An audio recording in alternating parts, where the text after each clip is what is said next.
മറ്റുള്ള രാജ്യങ്ങളിൽ പോയി സ്വന്തം രാജ്യത്തെ താറടിച്ച് കാണിക്കുകയും സ്വന്തം ജനങ്ങളോട് പൊട്ടത്തരവും ബി.ജെ.പിയുടെ കുറ്റവും പറഞ്ഞ് മടുത്ത് നടക്കുന്ന കോൺഗ്രസ് നേതാവ് പപ്പുജി ഇപ്പോൾ ബീഹാറിലെ എൻ.ഡി.എയുടെ മുന്നേറ്റം കണ്ട് തകർന്ന് അടിഞ്ഞു കിടക്കുകയായിരിക്കും.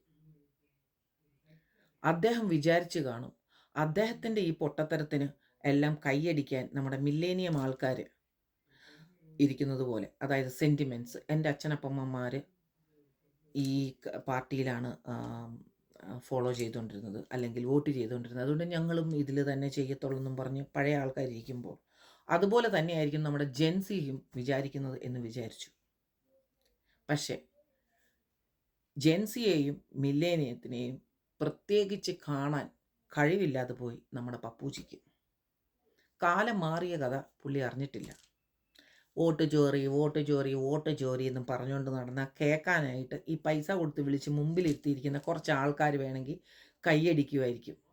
പക്ഷേ ബുദ്ധിയും തലയ്ക്കകത്ത് ആൾതാമസം ഉള്ളവർ ഈ വോട്ട് ചോറി എന്നും പറഞ്ഞുകൊണ്ട് നടന്നാൽ അത് വിശ്വസിക്കുകയില്ല.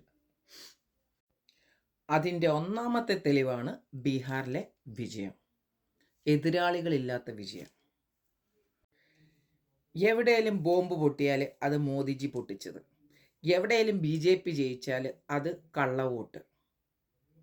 ഇവർ കള്ളവോട്ട് ചെയ്യുന്നവരാണെന്ന് നിങ്ങൾക്ക് നല്ലപോലെ അറിയാമെന്നാണല്ലോ നിങ്ങൾ പറയുന്നത്.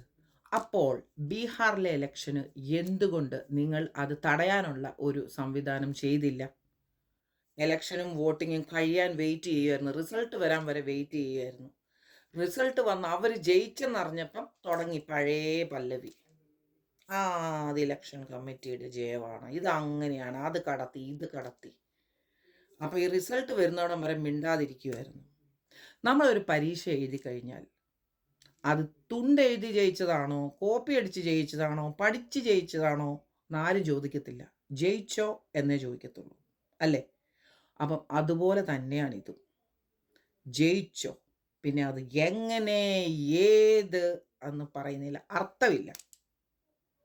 കാരണം ഒരാൾ കോപ്പി അടിച്ച് ജയിച്ചെങ്കിൽ അത് ആരുടെ കുറവ് കൊണ്ടായിരിക്കും?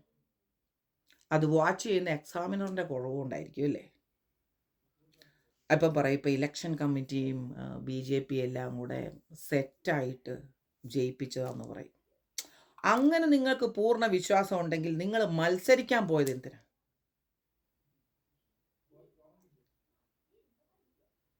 ഇതിനൊക്കെ എന്ത് പറഞ്ഞാലും 100 ആൻസർ ഇപ്പം വരുമെന്ന് എനിക്കറിയാം.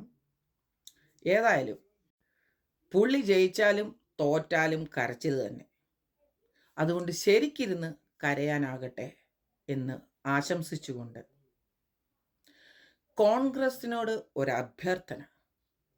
പപ്പുജി എന്ന് ആ സ്ഥാനം ഒഴിയുന്നു അന്ന് കോൺഗ്രസ്സിന് ഒരു ഐശ്വര്യം കിട്ടാൻ ചാൻസ് ഉണ്ട്. അതുവരെ നമ്മുടെ പപ്പുജി ബി.ജെ.പിയുടെ ഐശ്വര്യമായിട്ട് തുടരട്ടെ.